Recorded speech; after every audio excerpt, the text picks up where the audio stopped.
Hi అండి, అందరు ఎలా ఉన్నారు?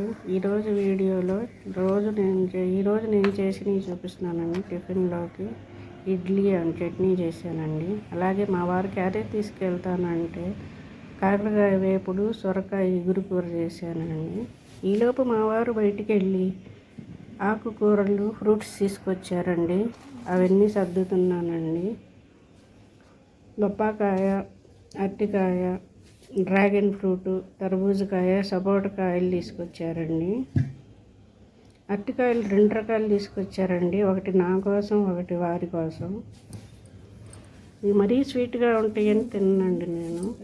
ఇది వచ్చేసి పొన్నగంట ఆకుకూరండి. కంటికి చాలా మంచిది. పప్పులో వేసుకుంటామండి. ఇది మీరు ఎలా వాడతారు దీన్ని? ఎంత ఫ్రెష్గా ఉందో చూడండి.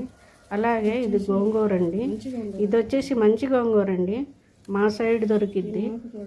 చూడండి దీని ఆకు ఎలా ఉందో. అలాగే కొండ గోంగూర, మంచి గోంగూర 2 దొరుకుతాయండి మా ఊళ్ళో. దీన్ని కొండ గోంగూర అంటారండి, మంచి గోంగూర అంటారండి. ఇది కొంచెం వగరుగా ఉండిద్దండి. అలాగే ఇది కొండ గోంగూర అండి.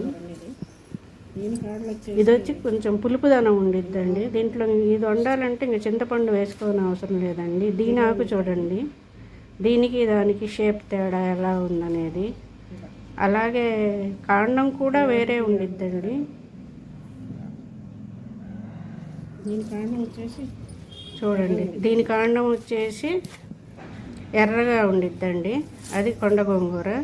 మంచి గోంగూరకు వచ్చేసి స్టెమ్ వచ్చేసి తెల్లగా ఉండిద్దండి. తెల్లగా ఉన్నది కొంచెం వగరు ఉండిద్దండి. ఇది ఎర్రగా ఉన్నదేమో పులుపు ఉండిద్దండి. 2 కలిపి గోంగూర పులుసు కూరలు చేసుకుంటే సూపర్గా ఉండిద్దండి.